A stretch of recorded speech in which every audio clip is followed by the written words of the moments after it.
Xin chào các bạn, hôm nay Nancy muốn chia sẻ thêm về có hai cái tiêu đề ha. Cái thứ nhất á, là Việt kiều của mình hồi hương. Hiện tại bây giờ rất là nhiều người Việt kiều thích hồi hương về Việt Nam. Bao gian nan lầm than, khó khăn thử thách cho ta lớn dần, vấp ngã không làm ta chùn chân, luôn mạnh mẽ đứng lên. Cái đó Nancy rất là đồng cảm, tại vì nếu mà mình có đủ khả năng, mình có tiền và mình có tiền hưu trí và tiền dư thì về Việt Nam là một cái cách rất là thoải mái. Là tại vì ở bên đây đó là họ mấy người lứa tuổi mà về hưu trí đó ở bên đây làm gì rất là buồn. Thì Nancy cũng chia sẻ đó, vừa buồn mà cái văn hóa rồi cuộc sống nó không có giống như là bên Việt Nam của mình. Thì cái cách lựa chọn về Việt Nam thì rất tốt nhất. Tiếng của mình, văn hóa của mình, lối sống, cách sống của mình, nếu mà họ sống đơn giản, thoải mái và thấy Việt Nam là một trong những thấy Việt Nam là đáp ứng được những cái nhu cầu của họ thì về Việt Nam là thoải mái nhất. Nói chung là tâm mình ở đâu mà thoải mái thì mình hãy đi theo đó. Mỗi người có mỗi một hoàn cảnh khác nhau. Bạn nhận được tiền lương, tiền hưu trí 1.000 đô thì về Việt Nam sống thoải mái là tại vì bạn có thể mướn một căn hộ ở khoảng 500 đô rồi còn hy vọng là cái căn hộ đó nó trả tiền điện, tiền này tiền kia luôn, thì 500 đô trọn gói á, thì bạn còn 500 đô khác á, thì có thể ăn uống cái này thoải mái. Rồi cuộc sống ở Việt Nam á, thì nếu mà sống trong cái khung cảnh đó thì cũng anh sẽ thấy là dĩ nhiên là tốt rồi, là tại vì cái tiếng Việt của mình rồi đồ ăn uống rồi nghe nói là cũng rẻ lắm, không phải nghe nói nữa mà Nancy mới ở Việt Nam về cho nên biết là cái giá cả ở Việt Nam nó ra sao, ăn uống ở đâu rồi giá cả như thế nào thì Nancy cũng nắm được.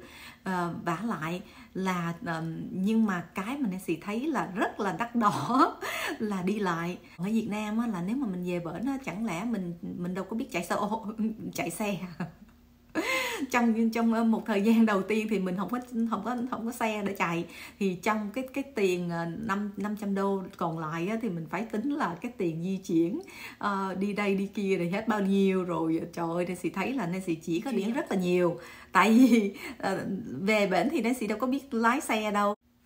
Trời ơi, nói về tiền phí mà đi Uber hay là đi Grab á, thì họ Nancy thấy là Nancy tiêu tiền về cái phương tiện mà Nancy có thể đi lại đó là chạy đi xe Grab ha, rồi xe Grab rồi cái đó là tiền cũng đắt đỏ chứ bộ, đi có chút xíu một cái là cũng hết mấy chục triệu.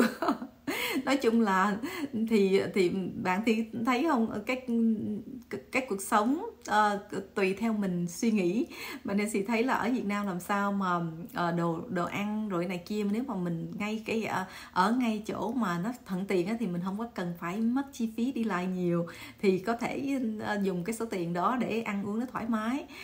Chứ còn nếu mà không có cái phương tiện đi lại đó thì cái số tiền đó có vô tiền vận chuyển là thấy hết rồi. Đúng vậy, thì cuộc sống ở đâu thì quen đó. Nếu mà ở bên đây thì họ cũng sống đơn giản, thì nói chung là nếu mà mình biết sống đơn giản và mình biết đủ rồi thì chỗ nào sống cũng được. Nên suy nghĩ là những người mà đã thành công rồi thì họ muốn đi đâu họ đi. Cái đó thì nói chung là cái đó là không phải hồi hương nữa, mà là đi du ngoạn. Đi du ngoạn, tại vì họ có thể ở Việt Nam 1-2 năm rồi xong đó rồi họ có thể đi nước khác 1-2 năm. Cái đó là Nancy thấy rất là nhiều. Giống như là những người Mỹ, người ta về hưu sớm đó, rồi bắt đầu người ta ở bên nước Mỹ này thì cuộc sống nó hơi đắt đỏ, cho nên người ta đi du ngoạn, người ta gọi là expat, có nghĩa là đi sống những cái nước giống như là Mexico, ở ngay chỗ, nhưng mà ở ngay chỗ thành phố rất là nhộn nhịp, thì cái cuộc sống ở bển á, nó cái giá cả nó ít hơn rất là nhiều. Thì như vậy thì họ với thoải mái được. Chứ còn nếu mà sống ở Mỹ là không có đủ chi phí.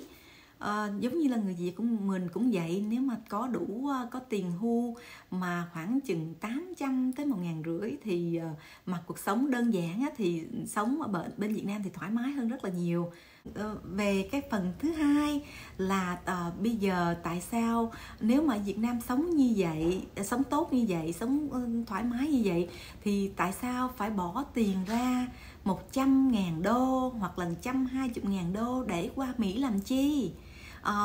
Đó là một cái câu hỏi đặt ra cho rất là nhiều người tính có cái cơ hội để đi. Theo như Nancy nghĩ và theo như Nancy đã thấy được là họ đi á, là những người mà có tiền cũng rất là muốn đi, là đi qua bên Mỹ được rồi á, thì họ khi mà đã có quốc tịch rồi thì họ muốn đi đâu cũng được hết. Ví dụ ở Việt Nam sướng thiệt, nhưng mà có nhiều thứ Nancy không có tiện trưng bày ở đây, cho nên thì các bạn cũng hiểu đi. Nói chung á, là họ đi qua bên đây thì cái quốc tịch, về quốc tịch, về con cái, về cái nếp nối sống, thì nếu mà được tự do, mà cái quan trọng nhất là nếu khi mà được lựa chọn thì bạn, cái đó là một cái thứ mà tiền không đánh đổi được đó. Nếu mà có tiền á mà mua được á thì ai cũng muốn hết á, tại vì tự do tự tại. Khi mà đã có quốc tịch rồi, bạn muốn về Việt Nam lúc nào cũng được, bạn muốn đi nước nào cũng được hết trơn á. Những cái nước mà Mỹ có giao kết ha, thì mình muốn đi chỗ nào cũng được hết á, cho nên mình rất là thoải mái. Cái thứ hai á là về con cái. Trời, khi mà đã đã định cư được bên Mỹ rồi thì dĩ nhiên là gia đình mình bảo lãnh gia đình, phải lãnh vợ con cái hoặc là bà con gì đó. Nói chung á là không phải là chỉ có một cái thế hệ của mình thôi, mà những người khác ở trong cái tình thân thuộc của mình cũng được hưởng lây.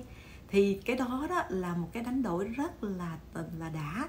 Tại vì ở bên Nancy không có, thí dụ như Nancy giờ cũng không muốn so sánh về Việt Nam ha, tại vì người Việt Nam của mình thì mình cũng hiểu rồi, đó là có hai cái lối suy nghĩ khác nhau. Một người thì đúng vậy, tôi rất là muốn, nếu mà có cơ hội là tôi trả 120.000 đô là đi liền.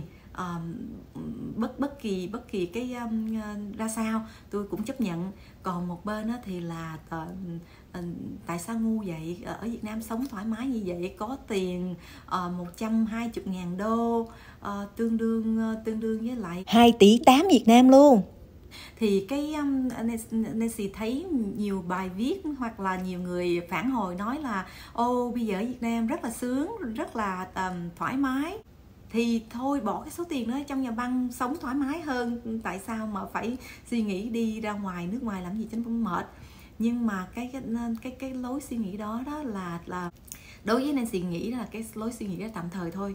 Còn nếu mà nghĩ lâu dài đó thì 120.000 đô không có đáng gì hết. Thầy cô giáo làm lương có một tháng có 7-8 triệu đô, thì nếu mà có 200.000 đô thì bạn có thể bỏ trong ngân hàng là ăn thoải mái rồi, đâu có cần phải đi Mỹ làm chi. Nhưng mà đó là cái lối suy nghĩ của những người đó. Thì mỗi người có một cái hoàn cảnh và mỗi người có một cái suy nghĩ khác nhau. Thì những người mà chấp nhận đi đó thì họ có cái lối suy nghĩ như vậy. Nếu mà qua được tới Mỹ, dù cho bạn không có công ăn gì, không có ngành nghề chính thức, mà họ biết cố gắng làm việc cu ly, hay là cố gắng làm việc nỗ lực á, là thí dụ giống như là qua bên đây để đi làm tiệm móng tay chẳng hạn đi, thì khi mà bạn đã có nếu mà ở Việt Nam bạn đã có tay nghề sẵn rồi, có nghĩa là mình biết là mình sẽ trả cái số tiền đó mình đi, thì mình nên học cái nghề đó đi. Mình học cái nghề đó, tại cái nghề đó nó đang thịnh ở bên Mỹ này. Tuy là bây giờ nó cạnh tranh rất là nhiều nhưng mà nó vẫn còn thịnh. Nếu mà đi cái tiểu bang nào á ít người Việt đi, thì mình có cơ hội làm tiền rất là nhiều. Thử nghĩ coi, một tuần mà thợ nail vừa thôi, cũng tay nghề cũng không có giỏi lắm, cũng làm được 800 tới 1.000 đô một tuần. Thì bạn thử nghĩ coi cần bao nhiêu năm để cho mình có được 100.000 nếu mà biết dành dụm. Thì cái cuộc sống ở bên Mỹ này tuy là nó vất vả thiệt làm, nhưng mà nói chung là làm ra tiền. Mình không nói về những cái thành phần mà đã có địa vị, có nối kết, rồi có người quan tâm, thì cái đó không nói. Còn những người mà công dân bình thường giống như là ấy đó, thì họ tìm một cách nào đó để thay đổi cuộc sống. Bạn có thấy là những người mà qua bên đây trong vòng người ta chịu khó làm ăn, làm nail, người ta có thể chạy xe Lexus, chạy xe rất là sang trọng, rồi mang túi hiệu này túi hiệu kia. Nancy còn không có những thứ đó để mang nữa, mà họ qua đây khoảng chừng 5-10 năm là họ đeo đầy người rồi. Đối với Nancy cái đó không quan trọng. Bạn qua bên Mỹ hả, chỉ làm thợ móng tay thôi, bạn cũng có cái mức lương cũng gần bằng tổng giám đốc rồi, nếu mà hay là giám đốc đi. Hơn mức lương của giám đốc rồi. Nếu mà không có tính là giám đốc hay là tổng giám đốc có thêm tiền quà cáp ha, chỉ có nói là đơn giản thôi, cái tiền bình thường thôi. Thì nếu mà những bạn đó mà cố gắng trong vòng 10-15 năm là họ về Việt Nam sống thoải mái rồi. Chứ còn không là lương thầy cô giáo từng đó 7 triệu 8 triệu một tháng thì phải làm suốt đời, phải không? Cho nên họ chịu chấp nhận đánh đổi để cho mình giống như là mình có một cái cuộc sống tốt hơn, tốt đẹp hơn. Đó là một cái ý nghĩ mà nếu mà biết tính toán đó, tính ra thì mình cái đó là thấy là rất là có lợi. Tại sao nhiều người lại muốn qua Mỹ như vậy? Còn đối với Nancy đi du lịch rất là nhiều, cho nên Nancy nói chuyện với những người mà ở trên du thuyền đó, thì họ nhiều người có ý định là muốn tìm đường ở lại.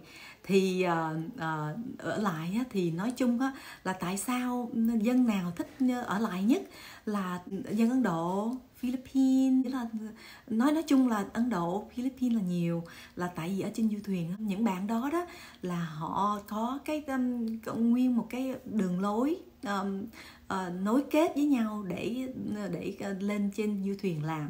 Thì Mỹ nói chung là những cái người đó làm ở trên du thuyền cũng rất là vất vả, thời gian làm việc là rất là vất vả nha, từ ít nhất là 10 tiếng 12 tiếng, chứ không có phải là bình thường giống như là 8-9 tiếng giống như mình đâu. Rồi phải làm đủ thứ hết trơn mà ở trên du thuyền đâu có phải là sống giống như là tập thể đó, trừ khi nào mà mình có chức vụ cao thì với có một cái phòng riêng, mà phòng nhỏ riêng. Còn nếu mà không là sống tập thể 3-4 người chung với nhau, nó rất là phức tạp. Mà cái cuộc sống đó là nó rất là phức tạp luôn. Thì mà nói chung là trên du thuyền là cái hợp đồng là 8 tháng ha, rồi mình phải ở trên cái du thuyền lân đân 8 tháng trời như vậy, không có gặp gỡ gia đình, không có bạn bè thì chỉ có bạn bè ở trên đó thôi. Rồi nói chung là mình xa xứ đó. Thì bây giờ chịu xa xứ, chứ ở Việt Nam chịu xa xứ để làm có tiền, chứ ở Việt Nam làm sao muốn có tiền bằng giám đốc. mà tìm được cái việc ở Việt Nam mình như vậy. Nếu mà lên du thuyền đó thì có thể làm, tuy là chịu khó chịu cực như vậy, nhưng mà cái tiền nó cũng hơn giám đốc đó nha, tùy theo cái ngành nghề. Nhưng mà nói chung là như vậy. Họ chấp nhận nếu mà có đường lối nào mà họ ở lại được, trời ơi, họ sẽ trả liền. Hoặc là còn về những người mà Mexico, Mexico đó, thì họ cũng muốn qua Mỹ vậy. Họ tìm đủ đường để họ đi. Nói chung là người Ấn Độ, còn mấy người mà làm trên du thuyền, người ta có trình độ nha, người ta tiếng Anh đàng hoàng, tiếng ấy mà tiếng Anh rồi có tay nghề, có này có kia, mà người ta còn tìm đường để đi ở lại Mỹ này. Người ta tìm đủ mọi cách mà còn không được. Còn những người Việt Nam mình đã có một cái diện rất là đặc biệt mà qua bên đây được rồi, thì lúc đó qua bên đây thì lại so sánh rồi nói là nước Mỹ này như kia. Nói chung là nước Mỹ rất là open, có nghĩa là đã cho mình rất là nhiều cơ hội. Và nếu mà các bạn thấy thoải mái mà về Việt Nam thì đâu có ai nói gì đâu. Đó là một cái cách, đó là một cái quyết định mình chọn. Nói tóm lại, cái vụ 16 người mới đây đó mà đi vượt biên hay là buôn bán người gì đó mà muốn qua bên nước Tây phương và đã bị thiệt mạng, thì cái đó Nancy rất là buồn và thấy thông cảm cho họ, là tại vì họ đã bỏ tánh mạng mà cuối cùng cũng chẳng được gì hết. Thì Nancy hy vọng là những người đó sớm được siêu thoát, và đừng có hờn giận, đừng có suy nghĩ tiêu cực, và hãy cố gắng để siêu thoát. Hy vọng là đời sống kiếp sau hay là gì đó sẽ được tốt đẹp hơn. Đừng có vương vấn, đừng giống như chuyện đó là một kiếp người đã xong rồi, thì bây giờ đó mình làm sao mình nhận thức được thì mình cố gắng vượt qua cái đó đi, đừng có nắm những cái đó lại nữa ha. Hy vọng là Nancy nghĩ là các bạn có thể nghe được mình nói. Thì nếu mà các bạn đã nghe được mình nói thì các bạn hãy tìm đường và siêu thoát ha. Hoặc là về với lại Thiên Chúa, nếu mà là Đà Công giáo. Còn nếu mà đạo Phật thì các bạn hãy bỏ qua hết đi. Nói chung là kiếp sống ở đây thì ai cũng tới đây để học hỏi, để tiến triển hơn, để cho mình thoát khổ thôi. Còn nếu mà bây giờ mình đã bị lâm nạn như vậy rồi thì hãy cố gắng để làm sao đó đừng có suy nghĩ tiêu cực nữa, và hãy mở mang kiến thức để siêu thoát ha.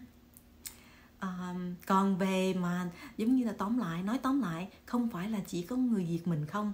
Nếu mà cuộc sống ở bên Việt Nam, hoặc cuộc sống ở bên Philippines, hoặc là cuộc sống ở bên Ấn Độ mà được thoải mái, được thoải mái như vậy, thì những người đó không có tìm đủ mọi cách để đi qua bên Mỹ này đâu. Thì Nancy nói đó là còn những người ở Mexico ở gần sát bên Mỹ như vậy, họ cũng đánh đổi rất là tánh mạng của mình luôn. Nhiều người đã đánh đổi tánh mạng mà cũng không có tìm được một cái lối thoát. Nói chung là miễn sao mình ở chỗ nào cũng được, miễn sao là mình cảm thấy hạnh phúc, cái tâm của mình nó an lạc, cái tâm của mình nó thoải mái, thì đó là thiên đường. Nếu mà ở Việt Nam mà các bạn thấy đa số là người Việt của mình muốn hồi hương về Việt Nam, cái đó chuyện rất là bình thường. Thì giống như là mình đi du ngoạn, mình có khả năng mình đi du ngoạn, nó thoải mái. Tại vì cái đó là họ còn rất là nhiều điều kiện.